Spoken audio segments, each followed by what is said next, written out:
let the dough absorb the olive flavor and mix until the dough is ready.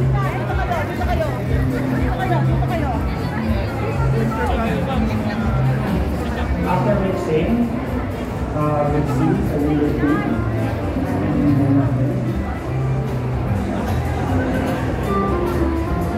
So, stretch lang natin ang dough natin to show the dough.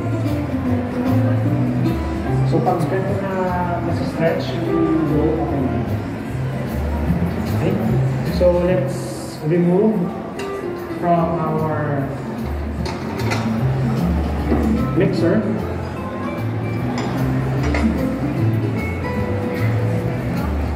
So from the mixer, i-smoothen out lang natin siya for first fermentation. So yan yung 60 minutes fermentation natin. 60 minutes. And after 60 minutes, we will divide and mold the dough or the ube which is mixed.